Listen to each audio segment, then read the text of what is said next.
you see? I don't know, sir. There.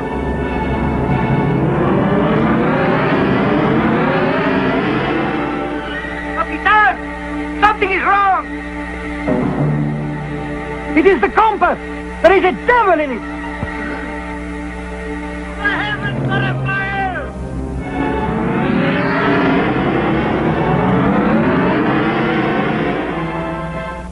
Monstro, Capitan. What manner of world is this new land we venture into?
The Bermuda Triangle. It's here, off the southeastern Atlantic coast of the United States. A triangle formed by Bermuda, Miami, San Juan, Puerto Rico. You are about to see a motion picture that will explore one of the strangest and most dangerous mysteries of our time. It's based on the best-selling book by Charles Berlitz, plus a staggering file of verified incidents, official records, and new evidence never before available. Much of the dialogue is word for word, as taken from flight recorders and the testimony of some of the people who were actually involved. Columbus's experience was just the beginning. For hundreds of years, strange incidents continued to occur in the same area, terrifying the superstitious crews of the ancient ships. Many of the stories were written up in the captain's log, like this one. For almost 2 weeks now, there has been nary a breath of wind, and we have remained becalmed, hopelessly adrift in this damnable Sargasso Sea. We seem clutched by an invisible force, a devil's hand that held us dead in the water. There has not been a hint of a breeze for days, yet there is the sound of wind. Strange lights were sighted on the mid-watch last. Keep off the port bow!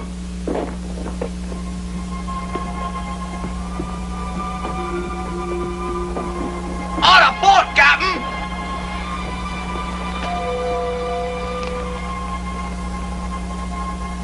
But as she approached, we could discern no movement on deck. Nothing. Looks to be the Westbury Star. But she left Swansea 2 months ahead of us. Incredible. She shows no hands, no manner of life aboard. See if you can raise her. Aye, sir. Fire the signal cannon!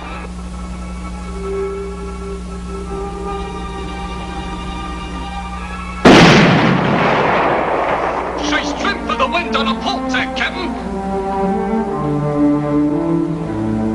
Westbury Star! Westbury Star! If you hear us, please give a sign!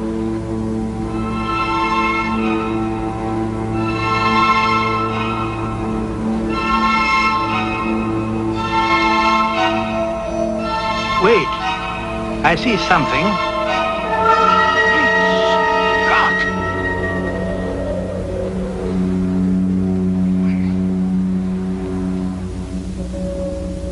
She was manned by the dead and tacking to a brisk wind. But there was no wind, on my oath, no wind at all.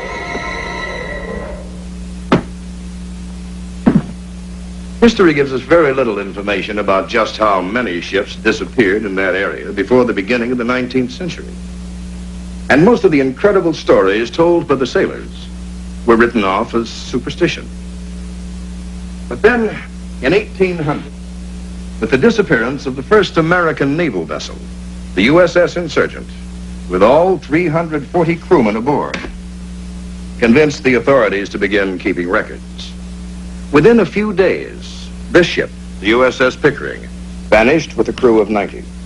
Then in 1824, the USS Wasp disappeared in the same area. More and more ships disappeared without a trace. The USS Grampus, the USS Wildcat, the Mary Celeste. Then in 1881, an incredible incident took place when the American freighter Ellen Austin found a derelict ship west of the Azores. Oh, the Mayfair! This is Captain Mayor of the Ellen Austin. Is there anyone aboard?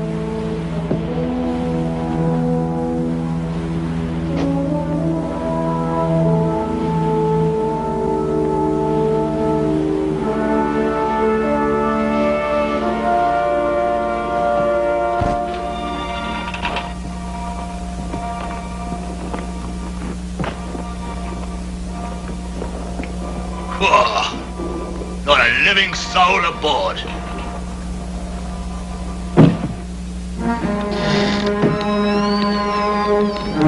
Noah, go on.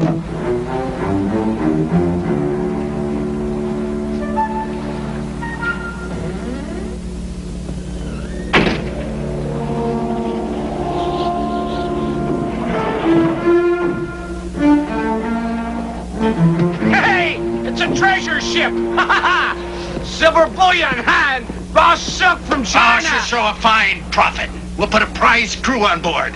They can sail her back to port with us, huh? Right, all right. Pick up the bow rig. You go after and check it out there. Hey, grab the money! Grab the money! Ah!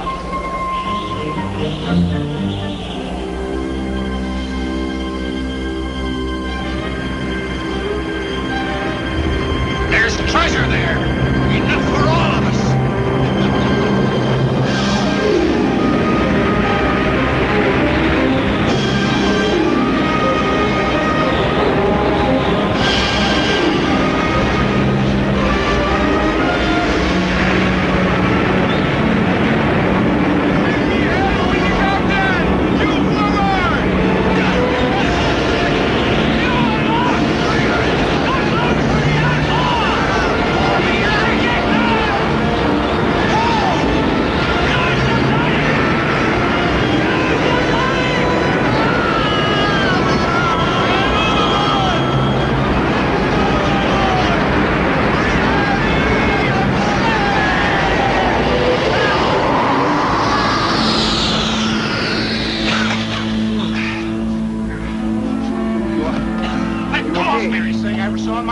Where's my prize ship? Where's my treasure?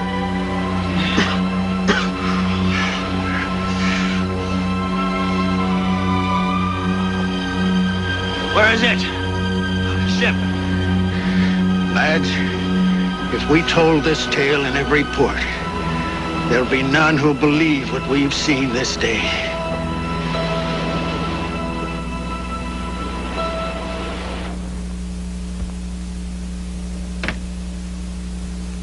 Ships and men continued to vanish in the ancient Sea of Fear. And then with the advent of air travel, planes began to disappear from the sky, just as mysteriously as ships did from the sea. This is the Naval Air Station at Fort Lauderdale, Florida. And it was here, over 30 years ago, that an extraordinary incident took place. An incident that was to give a new name to the old Sea of Fear. From then on, it would be called the Bermuda Triangle.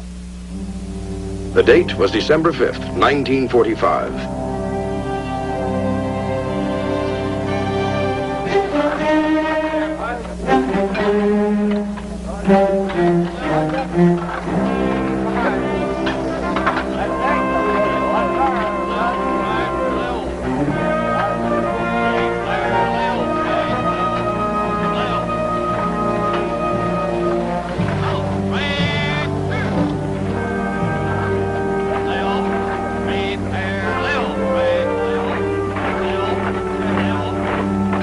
Lieutenant Charles Taylor, United States Marine Corps. A veteran and much decorated combat pilot. But not once in all his 4 years of combat in the skies had he ever been gripped with the clammy fear he was carrying in the pit of his stomach that day.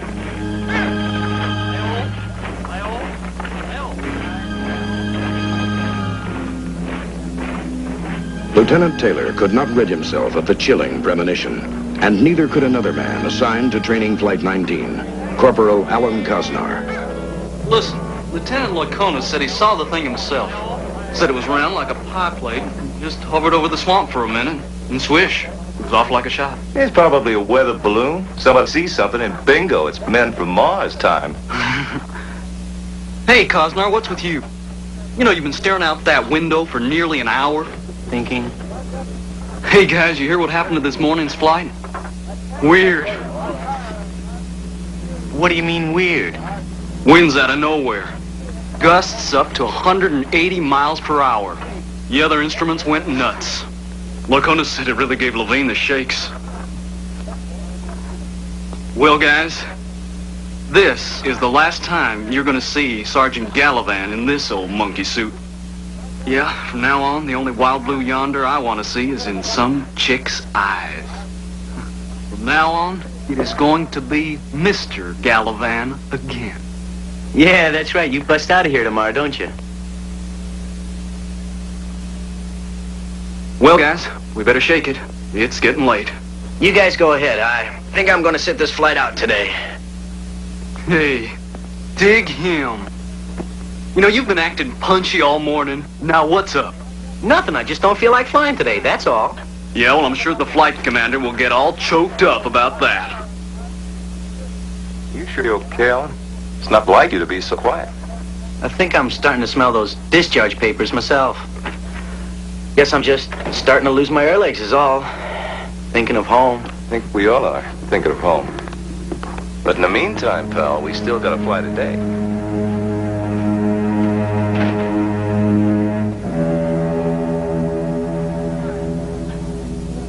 Hey, bossy, your laundry came back. They rejected it. Say, Whitey, what's all this jazz I hear about your flight running into gremlins this morning? Well, it wasn't in the book, I'll tell you that much. What happened? Well, we were about 35 miles northeast of base when all of a sudden we were hit by this really strong headwind. Our instruments went haywire. Started spinning like tops. The radio conked out.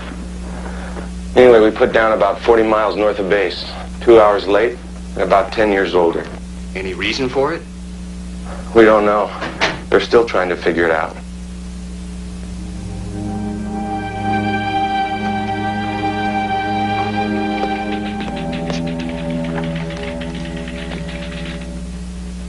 Thank you for seeing me, sir. Sure, Cosnar. What can I do for you? I'd like to be relieved of today's flight, sir. Why, are you sick? No. What's the matter? Well, I've already done my required flight time this month, sir, and... Yes? Well, I just don't feel like flying today, sir. I can't explain it. Report to the flight surgeon. Aye, sir. Now, after the bombing runs are completed, we'll continue on course 091 degrees for a distance of 67 miles towards the Bahamas, turning north to a course of 346 degrees for 73 miles. Then west-southwest to a course of 241 degrees for 120 miles, returning to base at approximately 1723 hours. Your call letters will be Fox Tear. Are there any questions? That's all.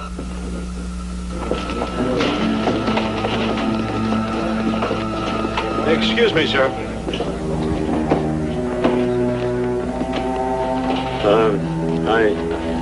I'd like to be relieved of this flight, sir. Well, you're flight leader today, Taylor. I know that, sir. Don't you feel well? It isn't that, sir. I'm just... I don't know. I don't feel up to it today. Well, I'm sorry, Taylor, but I just don't have anybody else to lead a mission. I understand, sir.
last run was pretty sick. Remember, this is a precision drill.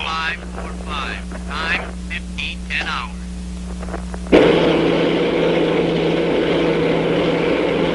Say again, Red Leader. I'm not reading you.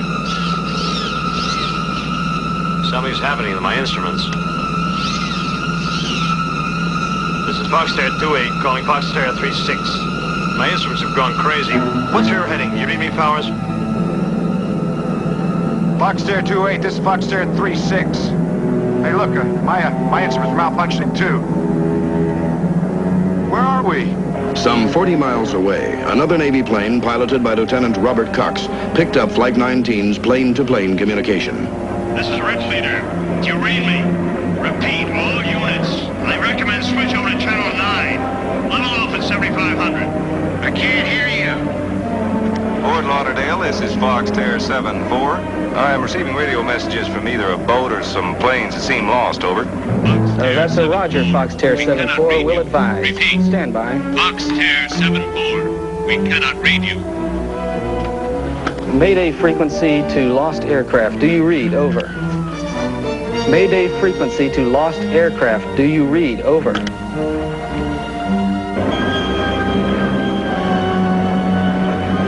What's happening, Powers?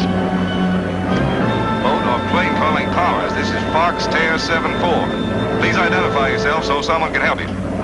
Fort Lauderdale calling Foxterra 28. Do you read? Over. Fort Lauderdale calling Foxterra 28. Do you read? Over. Looks strange. Hazy. What's going on up there, Scully? License lost. Flight 19, sir. It sounds like they're lost. All their instruments are out. I can't hear you. I can't hear you. They're not receiving us, Lieutenant. Well, keep at it. Foxterra 36, this is Fort Lauderdale. Do you read me? Over. Worshing, this is Hines. Flight 19 seems to be lost out there. Better round up some volunteers for a rescue party. Right. On a double. Foxterra 36, Fort Lauderdale. Heave up. Flight 19's in some kind of trouble and seems to be missing. I need everybody for a search mission. Fall in on the flight line in 10 minutes. Fall out! Osnar? Come here a minute. I thought you were supposed to be on that flight. You told me to see the flight surgeon. He relieved me of duty. Well, did you get someone to replace you? Bolton said he'd go for me. I bumped Bolton from that flight. He already flew up this morning. You can't fly twice in one day. Now, who's up there instead of you? I don't know, sir.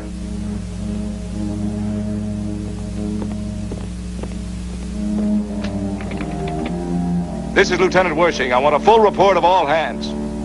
That's right, Sergeant. I want to know where every man attached to this base is, and I want it on the double.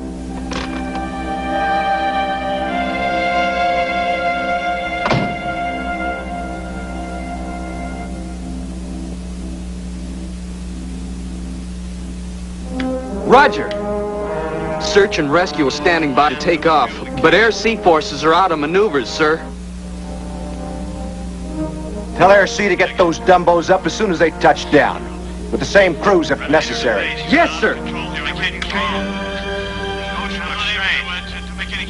Hazy. Nothing's right. Horizon's lost. I can't be sure of any direction. Do you read me? Over. Identify yourself.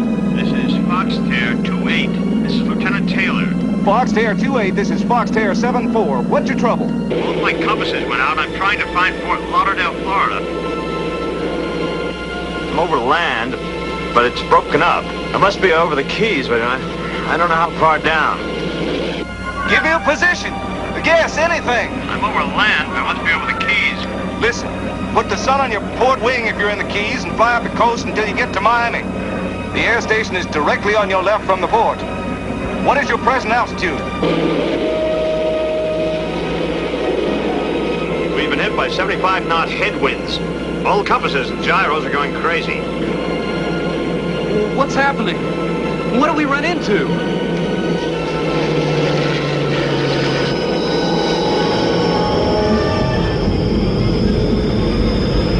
Hey, the ocean looks funny.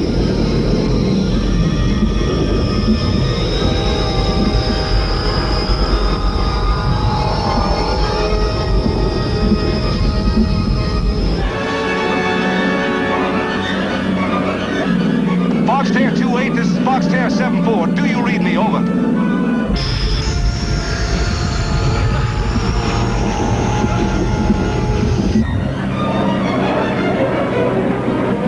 Can you still read me? Over. Can you switch on your IFF gear? Negative. What about your ZBX? Do you read? Do you read me? Over. Foxterre 28, this is Foxterre 7-4. Do you read me? Over.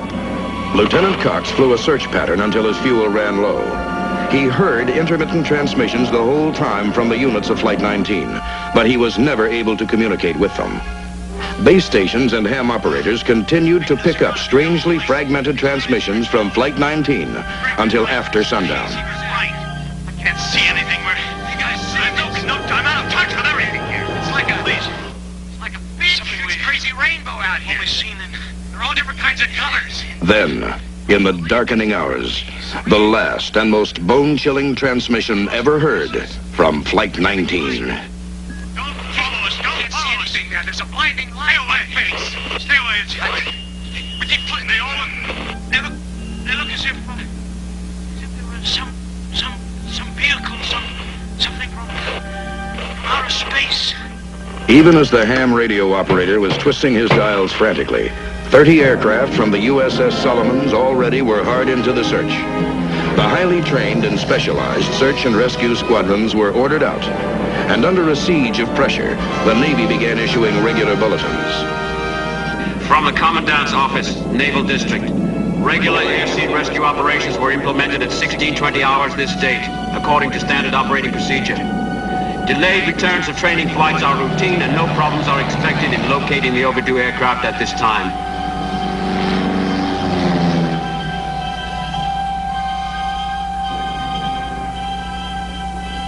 The search became more than routine when a giant Martin PBM vanished. Sir, one of those PBMs just went off the scope. Impossible. A big Dumbo just doesn't disappear.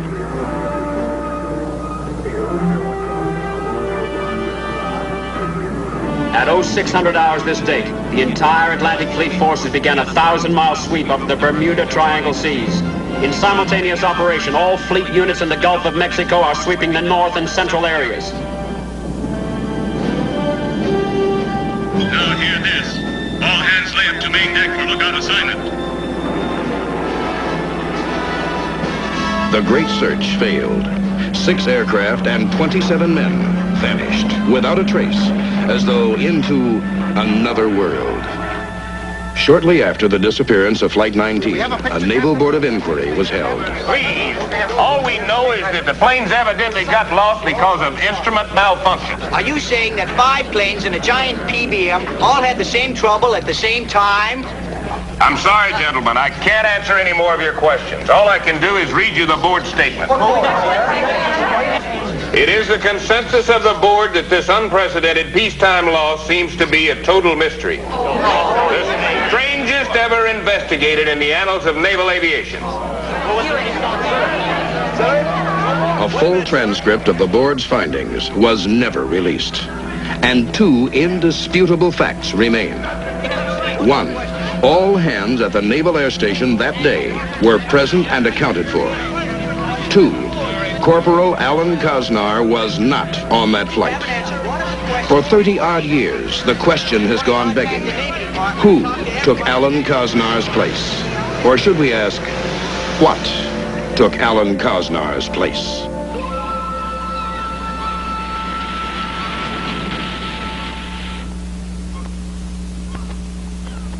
Somewhere out here, something or someone is swallowing up ships and planes and people at the rate of 1 ship or plane a month.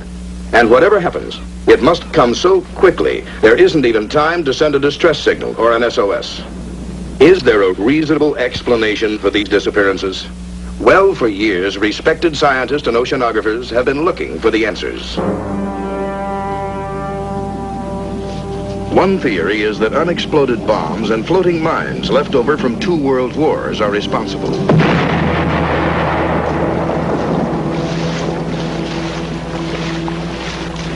But in the hundreds of mysterious disappearances, no debris has ever been found, not even so much as an oil slick.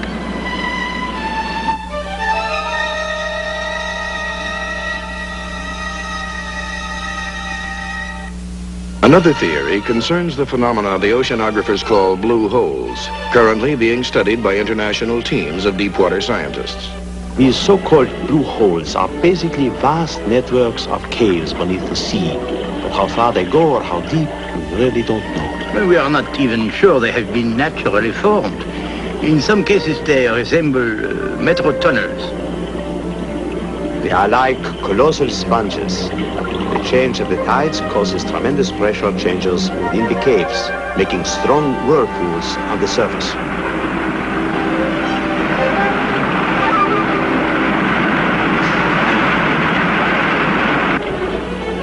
They could easily suck a small boat down, easily.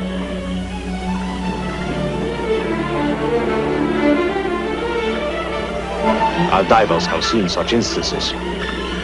Small craft, yes, but not great ships, and certainly not an aircraft. For that, you must look elsewhere. It is interesting to note how many disappearances the authorities credit to underwater earthquakes. Such upheavals have been known to create immense tidal waves.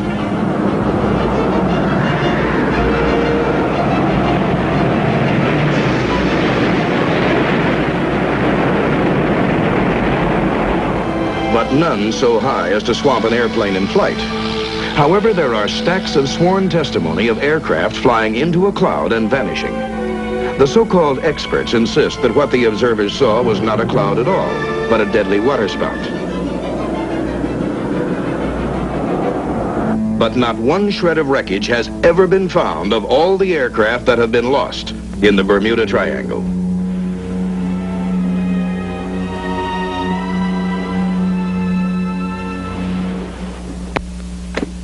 Miraculously, there have been a few people who have lived through mysterious incidents in the Bermuda Triangle and who have come back to relate what happened to them. One such person is Captain Don Henry. We were 3 days out of Puerto Rico, towing a long barge of 2,500 tons. I remember it well.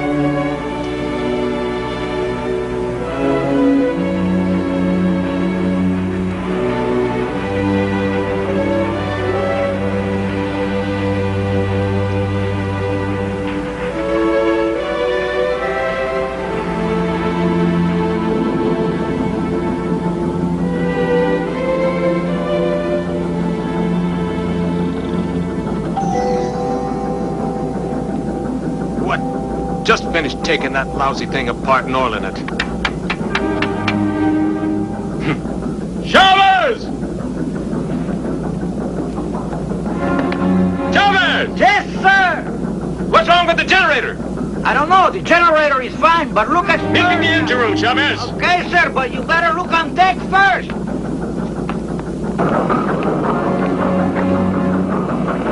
Generator still working? Yes. Sure, Captain.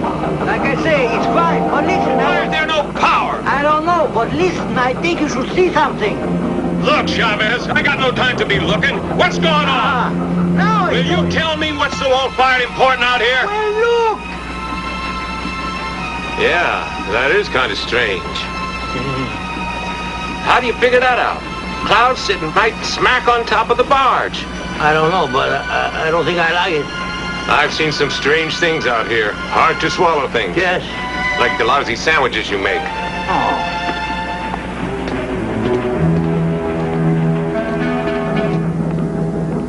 Must be a short in here someplace.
Take the wheel! Sick. The barge! Ship must loose! Then what? Hold it up the tow line! Oh, it's pretty cold! It's freezing.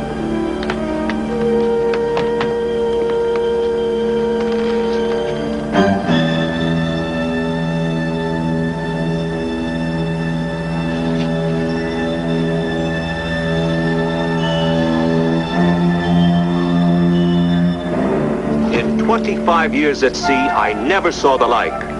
A freezing cold in the middle of August. Yet the rails were as hot as steam lines. Something in that strange cloud had sucked up the energy of our generators and our engines. Sucked up the heat of the day itself. Something that wanted us. Tried to pull us into that cloud. A Swedish oceanographer suggested that the barge had been caught up in a waterspout. But Captain Henry was an old salt. He knew a waterspout when he saw one, and he swore that wasn't what he saw. Besides, a waterspout wouldn't have explained the unusual warmth of the tug after the incident, or the loss of electrical power. Of course, the newspapers paid little attention to what happened to 4 seamen. But it was quite another story sometime later, when 1,500 people were stranded in the Triangle. It was April 3rd, 1974, and the world's most luxurious liner, the Queen Elizabeth II, was making 35 knots, 100 miles south of Bermuda, while a Coast Guard cutter followed, keeping the giant ship in sight and on their radar scopes. What the? She's gone. Who's gone? The QE2. She was here on the last sweep. Then just disappeared. Well, don't we still have visual contact with her? I don't know, sir. Yeah, she's still out there. Maybe so, but she sure ain't on this scope.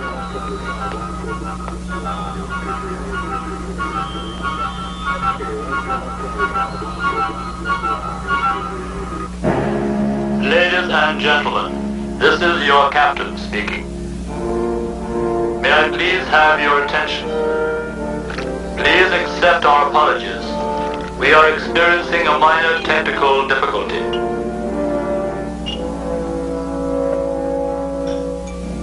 The official report blamed a leaky boiler and scrupulously avoided mention of the Bermuda Triangle.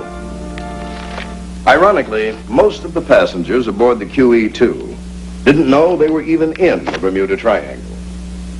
But there was one man who never forgot his experience there. And although Charles Wakely survived to tell his incredible story, it may be that the Bermuda Triangle eventually brought about his sudden death. Wakely was a professional pilot with over 10 years' experience at the time of the incident. He was completing a routine flight. After dropping off charter passengers in Nassau, he was on his way back to Miami. The weather was very clear, and the stars were crisp and shining.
From that moment, Charles Wakely was determined to explore the mysteries of the Bermuda Triangle. Bermuda Triangle, case history number 31. Alice Johnson. Subject was flying from Bermuda to Miami. Halfway to destination, subject had an encounter with an unknown force. Yes, I admit the glowing wings, the eerie light, the same feeling of horror, just like the other pilots who don't want to talk about it. Wakely's research ended tragically that night in 1974. The killer and the motive are still a mystery. I'm frightened. I want to forget this thing. I want to go on living. Just what is out here? Is it some unseen force in the air? Or on the surface of the water? Or maybe lurking below? Some anomalies are known to exist out here. For instance, most seamen and pilots are aware of two navigational quirks in the Bermuda Triangle. One is called dead spots, which causes radios to go out.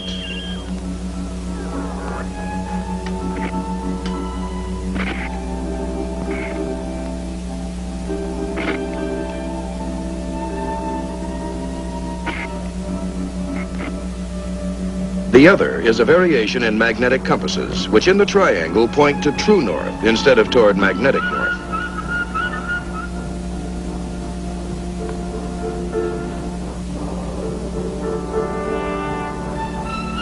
And there is another mystery of the Bermuda Triangle that no one can deny, because you can see it, touch it.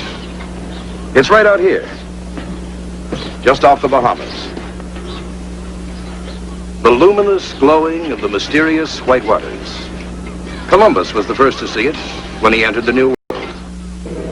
And it's the last view of Earth when the astronauts rocket through space toward the moon. The phenomenon still baffles modern science, but the Greek philosopher Plato may have had the answer, along with the ancient Egyptians and the world-renowned psychic Edgar Cayce. They were all agreed the fabled continent of Atlantis sank into the sea in this area some 12,000 years ago. Thousands of people around the world have followed the startling revelations of Edgar Cayce, who predicted many years before they happened certain earthquakes, the assassination of U.S. presidents, even the highly sophisticated developments like the powerful laser.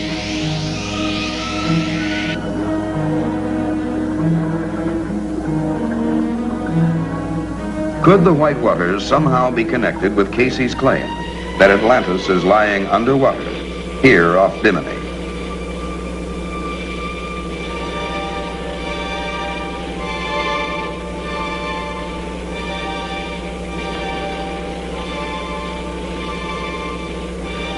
This sonar scan shows a large mass on the sea bottom, which plainly outlines something shaped like an immense pyramid. The height is estimated at 420 feet, with a base of 540 feet, very close to the dimensions of the Great Pyramid of Egypt. Almost 100 prehistorians and archaeologists believe that the lost world of Atlantis did exist. These scientific investigators place Atlantis exactly where Plato, the Egyptians, and Cayce said it was, at the bottom of the Atlantic Ocean. In 1940, Edgar Cayce predicted the first portions of Atlantis would be discovered off Bimini in 1968. As if to fulfill this curious archaeological prediction, 28 years later, in 1968, oceanographer Dr. J. Manson Valentine and 3 associates discovered an extensive wall of irregular stones, shaped and accurately aligned, forming what is now known as the Bimini Road or Wall, whose exposed section alone measures over 900 feet long.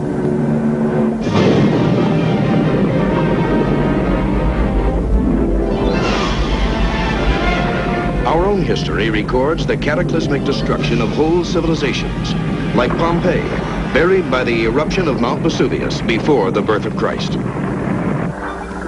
Some experts seriously believe that an advanced culture like Atlantis could have existed 12,000 years ago, and its wealth of knowledge was buried with it in a sudden calamity. In 1933, Edgar Cayce described ruins that lay below the waters of Bimini, where an immense energy of the stars was concentrated, stored in a powerful crystal called the Tuawi stone, radiated energy which Casey believed this prism-like device drew its immense power from the universe itself, from magnetic forces which were ultimately pushed to such extremes that the Atlanteans unleashed uncontrollable forces of nature from the very bowels of the Earth itself.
Were Plato and Edgar Casey correct?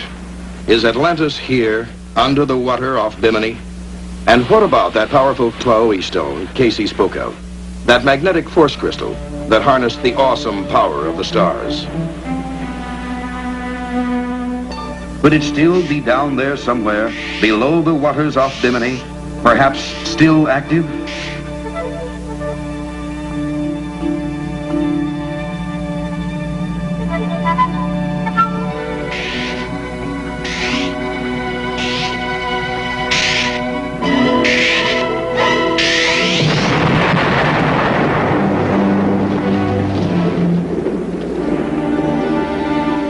Still another theory favored in some circles is a sort of anti-gravity tunnel, visible only as a whirlpool in the sea. An inverse magnetic field capable of altering the molecular structure of any physical property entering it.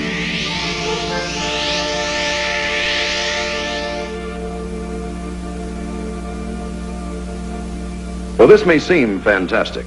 There is a woman who actually witnessed just such a vortex.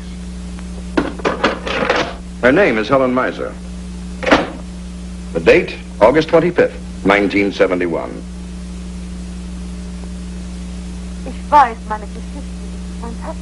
I know my story sounds very fantastic, but it is true. Please believe me, I knew nothing of science or such complicated things as gravity.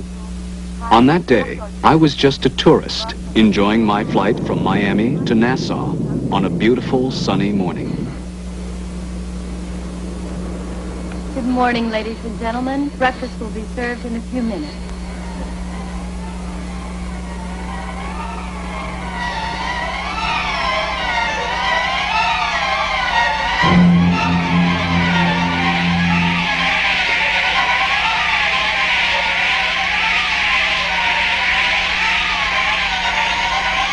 Everything all right?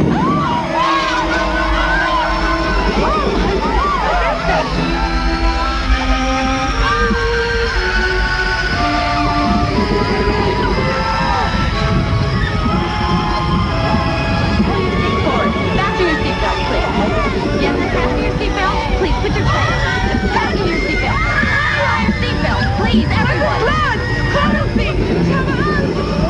Ladies and gentlemen, may we please have your attention?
If someone had told me that such things could have happened in the Bermuda Triangle, I would never have believed them. But now I know that anything is possible.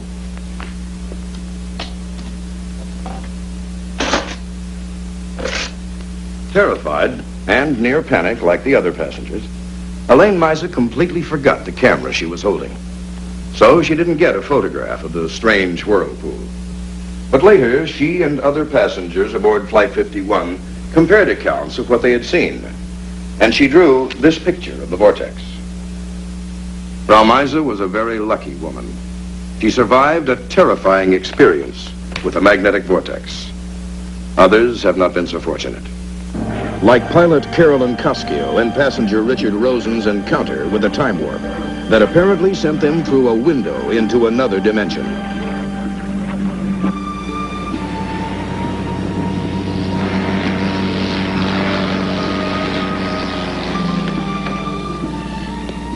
This is Grand Turk. Do you read me, Cessna? Cessna, this is Grand Turk calling. Do you read me? Does that look like Grand Turk down there? Yes, deserted. Deserted? Are they crazy? The island's shaped like Grand Turk. There's nothing on it. I can hear them, but they can't hear me. Something must be wrong with their radio. Not just our radio. It must be blind. It's clear as a bell out there. No landing strip, no buildings, no people. It's sure not Grand Turk, Carolyn. What is wrong with that crazy man? He is right over us. This is Grand Turk calling, Cessna. You're right over us. Sonny, there's no way out. Out of what? What's she talking about? They gone. Gone?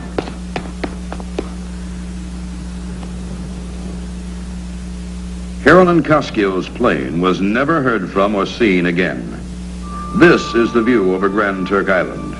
Why couldn't Miss Koskio or her passengers see the buildings and landing strips below? Some physicists have suggested that the plane might have entered some dimensional window, a space window, if you will, which caused an inversion of time and space, thrusting her plane into an early period of time, where they saw the island in the past, before the landing strip and buildings even existed. Sounds fantastic, doesn't it, this traveling in time? But the experts insist that it's theoretically possible. And eyewitness accounts of ships and planes suddenly appearing and then quickly disappearing have been coming out of the triangle for years. In 1881, a very special naval cadet of the British Royal Navy, aboard the HMS Inconstant, reported seeing the Flying Dutchman suddenly appear in a strange phosphorescent light, only to disappear moments later.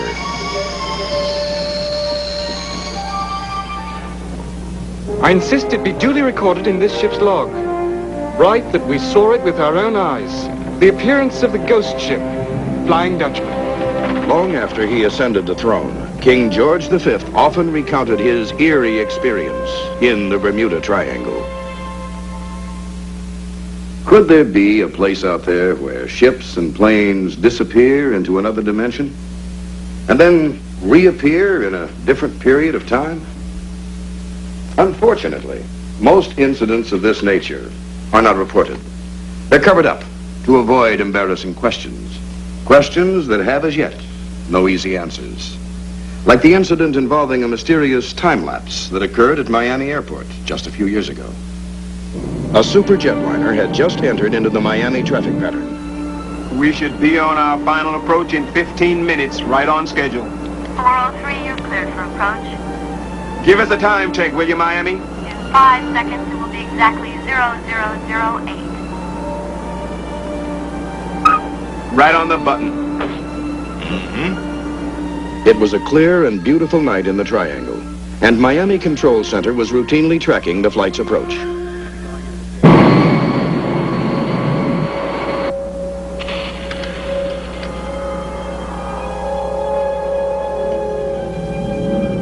What's the matter? Where'd that weird haze come from? Yeah. I never saw anything like that before at this altitude.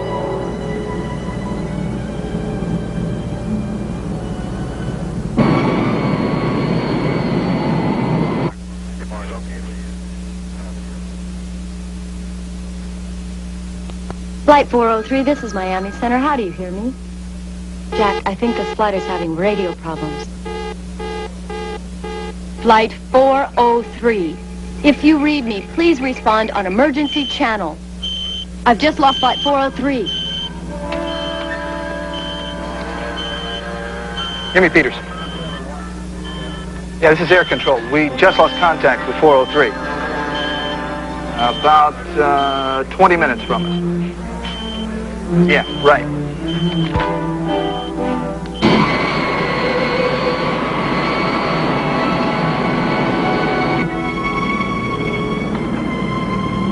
How come we can't see Miami yet?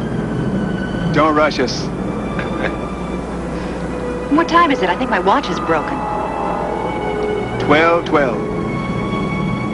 That's what I have. But that's impossible. Can't be just 3 minutes since I was here.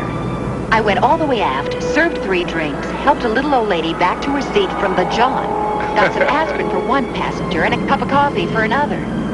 No, I couldn't have done all that in just 3 minutes.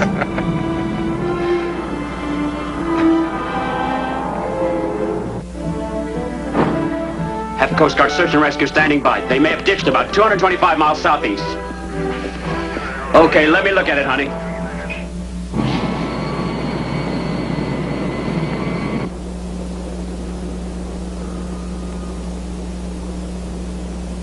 Looks like we're flying out of that weird haze. That's strange. What? I don't see it behind us. It just disappeared. Yeah.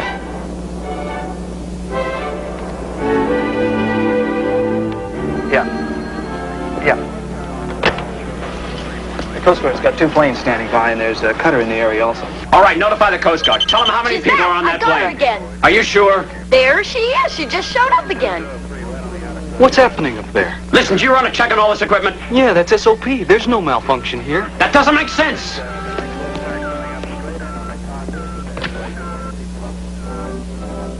This is Peterson. Tell the Coast Guard to stand down. She just showed up again. Wait a minute, Pete. What could have made her slip off the screen for 10 minutes like that? I'll think about that whenever this knot in my stomach straightens out.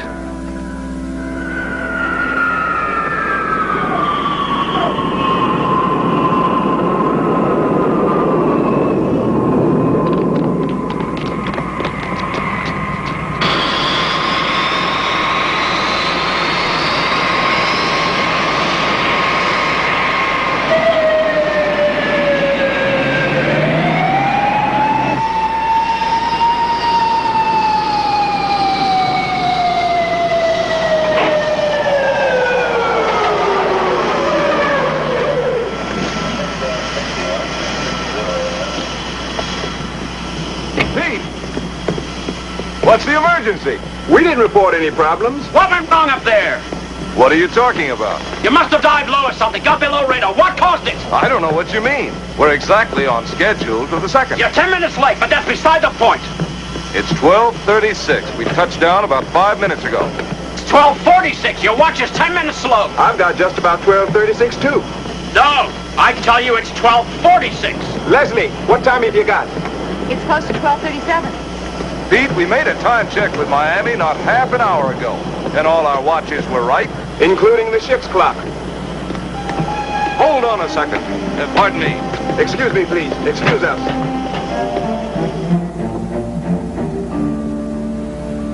$12:37. Exactly what we have.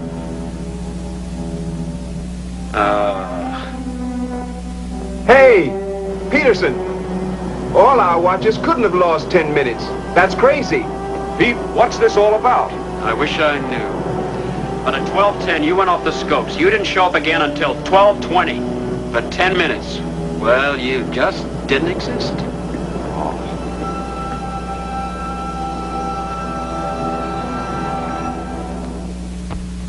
Just what did happen to this giant ship of the skies? It seems highly unlikely that all the crew's watches and the ship's clock would have been precisely 10 minutes slow. But could Flight 403 have passed through the tip of that dimensional window, disappearing then reappearing 10 minutes later, stopping the passage of time on board the plane, holding it suspended somewhere in the fourth dimension? Is it possible? Based on Einstein's complex unified field theory, many scientists believe that strong concentrations of magnetism, such as occur in the triangle, might actually alter the molecular structure of matter, causing it to disappear, or even be pulled into another dimension. Following publication of his startling book in 1955, Dr. M.K. Jessup, the world-renowned astronomer and scientific philosopher, received a letter that was to add a new dimension to his life's work. Dr. Jessup's book had called upon his colleagues in the scientific community for a reappraisal of Einstein's disturbing unified field theory. But he was totally unprepared for the letter.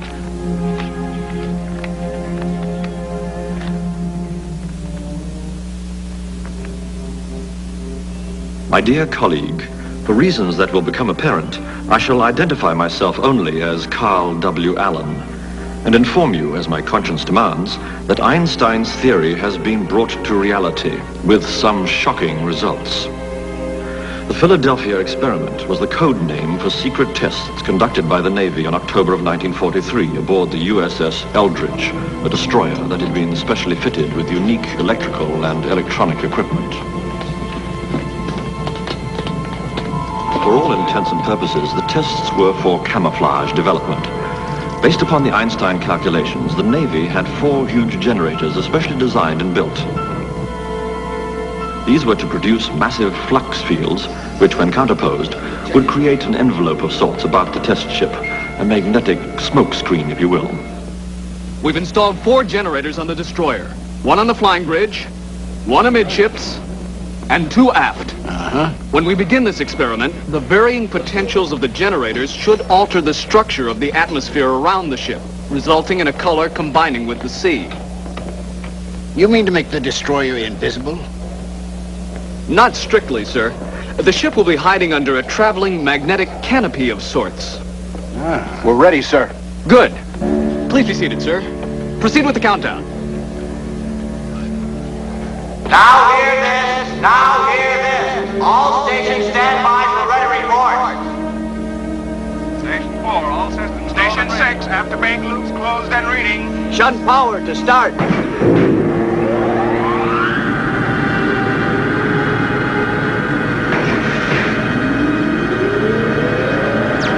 have a ready from the Eldridge, sir. Lock monitor. We have a commence. Coming up on the mark and counting. 10, 9, 8, 7, 6, 5, 4, 3, 2, 1, 4.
After the test was completed and the equipment shut down, the Eldridge vanished again, for no reason. Hey, it's coming back.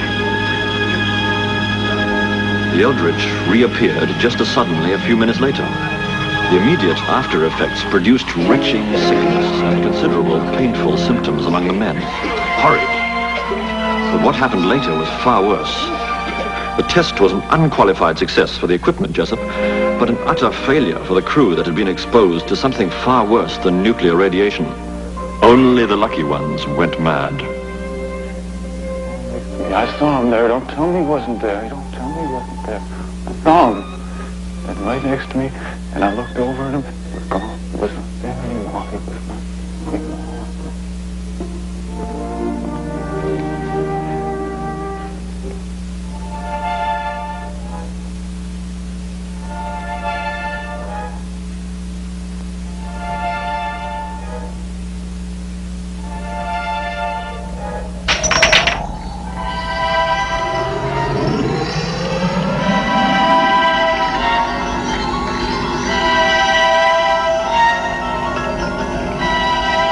Many of these poor men continued to experience a trans-dimensional phenomenon, completely destroying any chance they may have had for normal lives.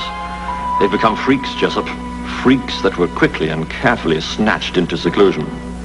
To avoid embarrassing questions, they've become nothing more than carefully preserved specimens, Jessup. I've seen them myself. Human beings reduced to the level of laboratory animals. My dear Jessup, in our responsibility to science, can we forget our humanity? I leave it to you to decide if further work shall be put into this or not. I write in hopes there will be. Allen's letter set Jessup upon an exhaustive 5-year search for the truth.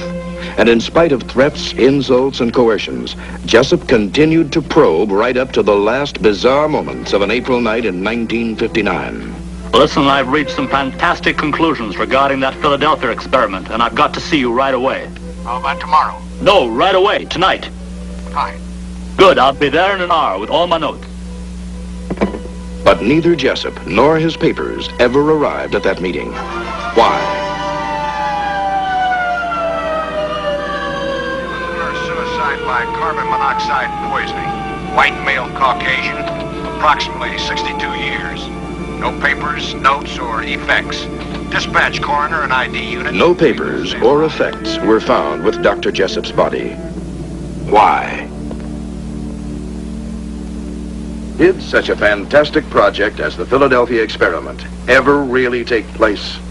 We don't know for sure, but to date, at least a dozen books have been written about it. The key question is this. Did the government have a top-secret project involving the Eldridge and an application of Einstein's unified field theory? A Princeton scientist who claimed he worked on the early stages of the project says that he saw a handwritten sheet of complex mathematical calculations pertaining to the project, and that he recognized the handwriting as that of Albert Einstein himself. Some people claim that high-ranking research officers persuaded the Navy to let them use this ship, the Eldridge, just as soon as she was built.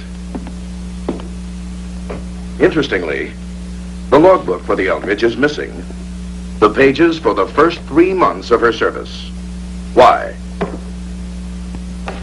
This is a picture of the dry dock where the Eldridge was built, filed top secret for 22 years. Another interesting note is that the Eldridge later experienced an unusually high desertion rate.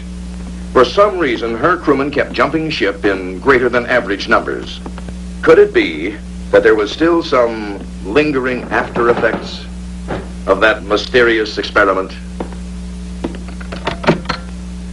In this era of vigorous investigative reporting, as demonstrated by such exposés as the Pentagon Papers and Watergate, we find it baffling that even after 35 years, witnesses still refuse to talk about the Philadelphia experiment.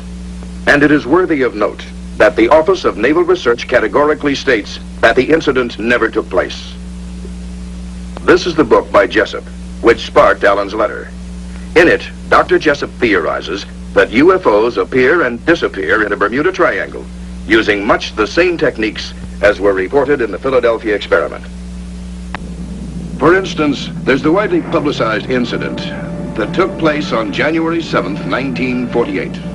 It involved a flight of P-51 Mustangs and a UFO spotted in the skies over Fort Knox, Kentucky. The police subsequently passed on the reports to nearby Godman Field at Fort Knox. Tower. Yes, sir. Lieutenant, it's the CO. This Lieutenant Michaels. Yes, sir. We've had visual contact with whatever it is for the last 5 minutes. No, sir. I checked with Wright Field. They have no experimental aircraft in the area. No, sir. I have no idea what it is. Yes, sir. Where is it? It's right out there. Well, sir, it seems to be gold. It's round. It has a red border at the bottom and a red border at the top, but only intermittently.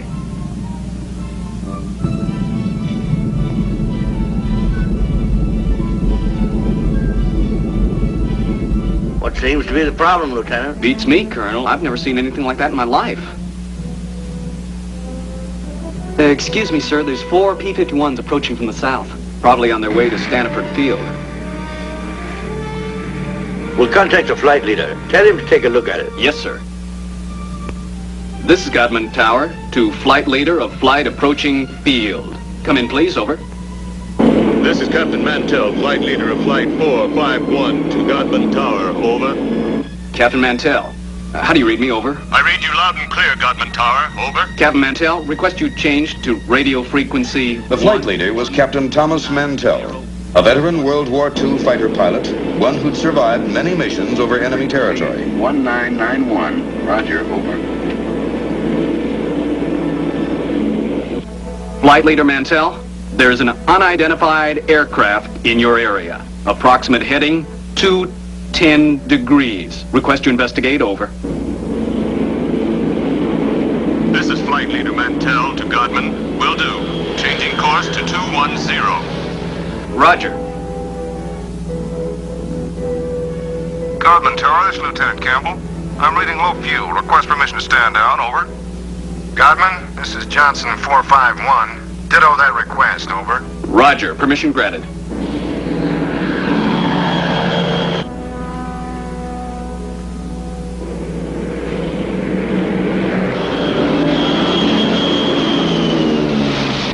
Captain Mantell was now on the UFO's heading and climbing fast, leaving Lieutenant Hammond, the one remaining wingman, behind. At 2:45, Mantell contacted the tower. I see it. It's directly above and ahead of me.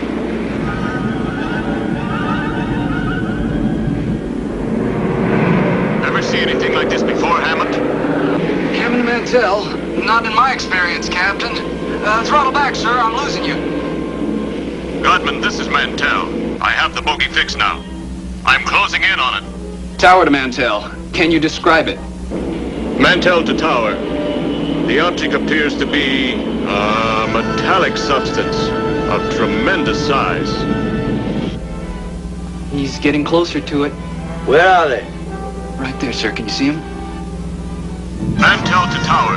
The object in front of me is completely unreal. I'm going to try to close in for a better look. I'm going to 20,000 feet. Level off, Captain, until I regain visual contact. Do you read me? This is Hammond to Mantell. Do you read me?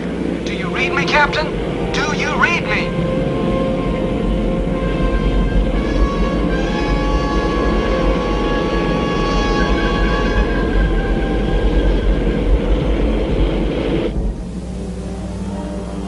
Tower to Mantell. Do you read? Over. Tower to Mantell. Come in, please. Over. Godman, this is Lieutenant Hammond. I've lost visual and radio contact with flight leader. Is he reading you? Over. Stand by, Hammond. I can't see him anymore either. And that thing, it's gone into the clouds. This is Godman Tower to flight leader Mantell. Do you read? Over.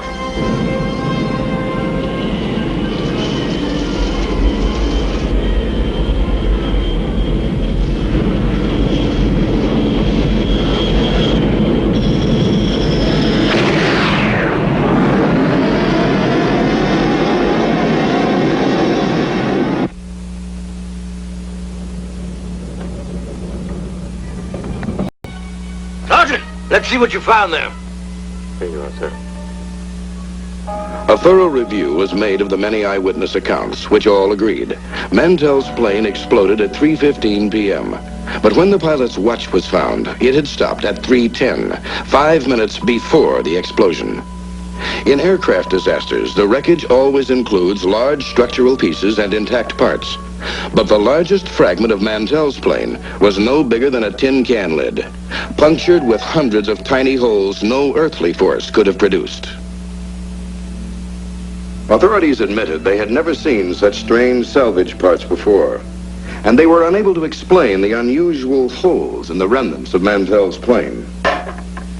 Could a magnetic storm created by a UFO have caused such damage? Is there something or someone out there in the void of space? Let's consider the possibilities. To an astronomer like myself, the idea of intelligent life being confined to our tiny little planet Earth is ridiculous. Why, in our own small galaxy alone, there are more than 10 billion star systems. By the laws of mathematical probability, there must be 40 to 50 million planets, like our own, each with their intelligent life forms. Perhaps even now they are attempting to contact us. Perhaps it was an emissary from one of these other worlds who attempted to make contact with our first men in space, the astronauts. The men who fly in these giant spaceships are highly skilled professionals. They have been trained to deal with almost any situation that might occur. When they spotted bogies or unidentified craft, they reported precisely what they saw.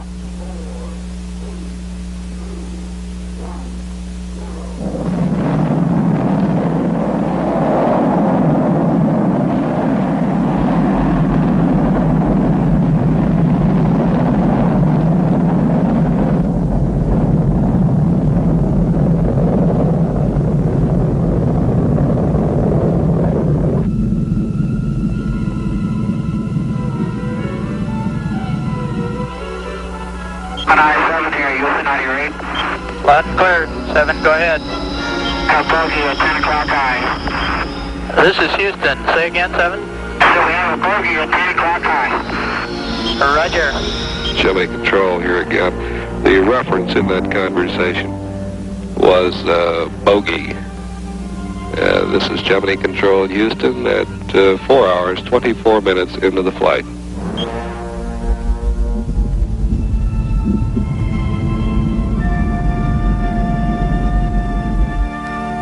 Some experts have theorized that what the astronauts actually saw was the sun reflecting off their booster rocket, which they had jettisoned earlier. But the astronauts, remember, are professionals. They would surely have recognized any piece of their own equipment. Records of UFOs, as well as some probable encounters, appear not only in the Bible, but in the written and oral histories of every culture in the family of man.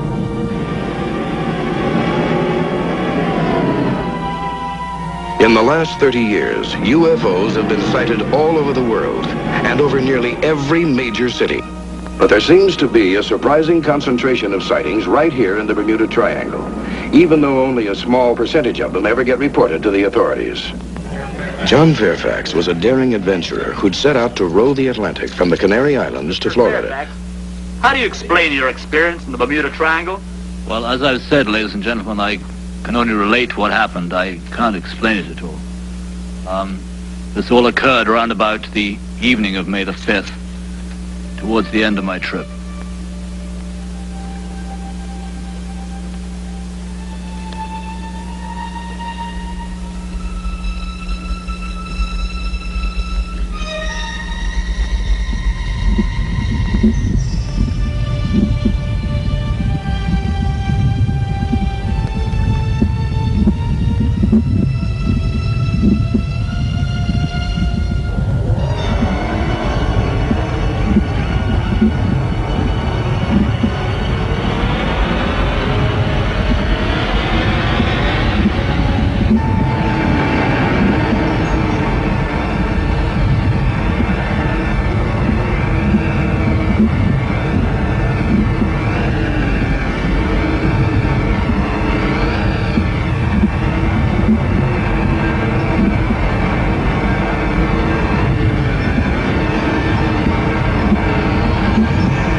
Was it just John Fairfax's imagination?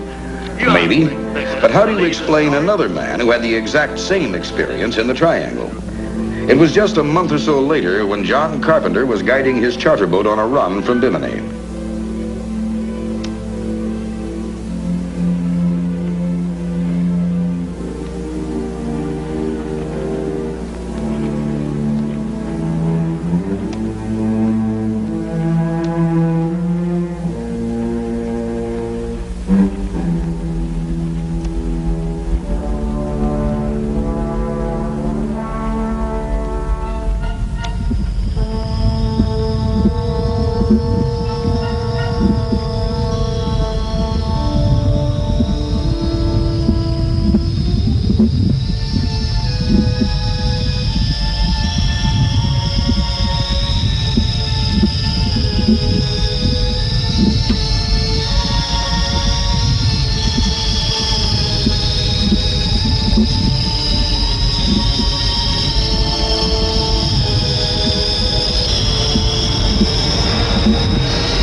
Was reported in Richard Weiner's book, The Devil's Triangle.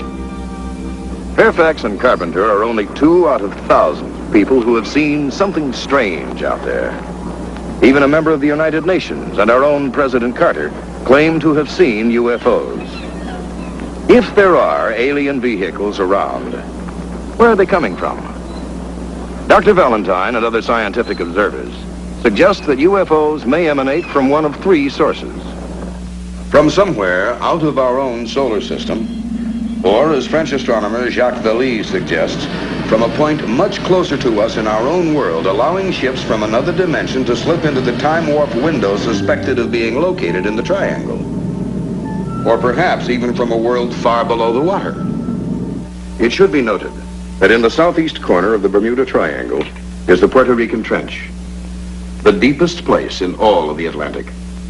In this area, UFOs have been seen traveling below water at incredible speeds, like the one that was tracked by 14 Navy ships for 4 days as it raced below water at depths up to 27,000 feet.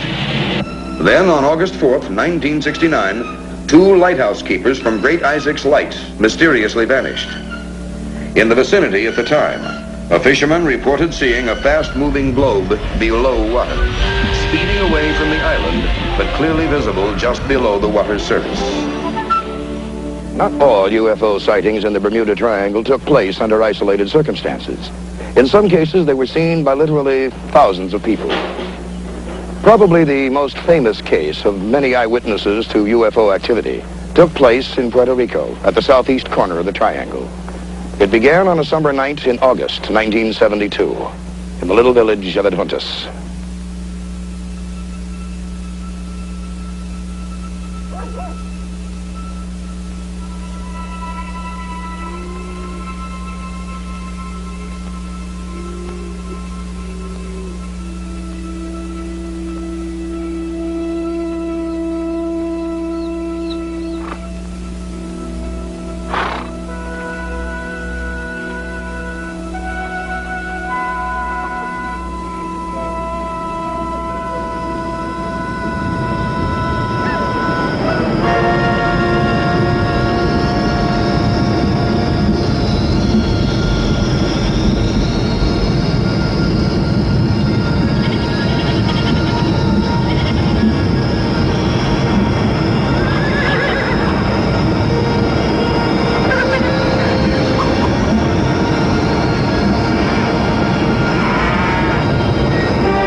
esto sí está poniendo chévere. No cambies de estación. Aquí viene la salsa para que se gocen y para saludar a María y a Nilda. Gózate con la salsa. Ahora sí.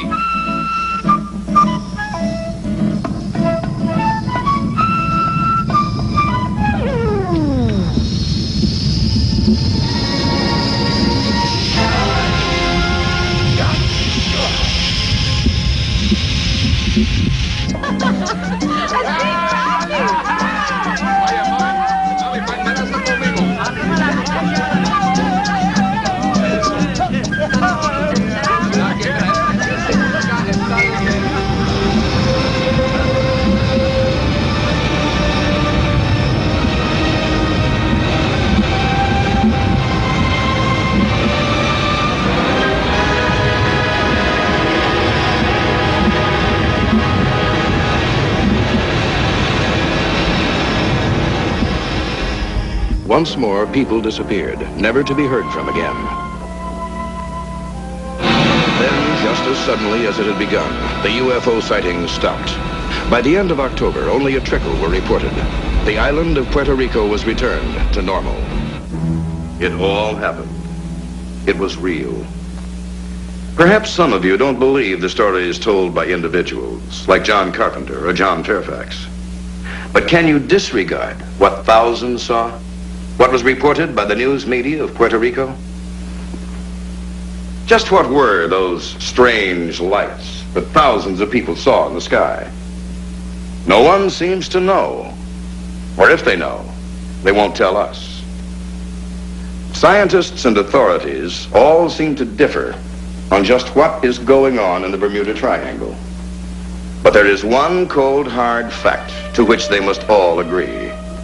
A shocking number of ships and planes and lives have mysteriously disappeared in this area, and they continue to disappear. Whatever our differences as nations, we are all one family of man, and this planet Earth is our home. We can all unite to solve the mysteries of the Bermuda Triangle. Has some highly intelligent aquatic race found its way up from the depths of the ocean? Is the triangle a base of sorts for aliens from outer space? Is lost Atlantis below these waters? And just who or what is collecting human specimens? Blue energy, time warps, or a window into another dimension? Together, the nations of the world must find the answers before it's too late. Our very survival may well depend on knowing what is going on here in the Bermuda Triangle.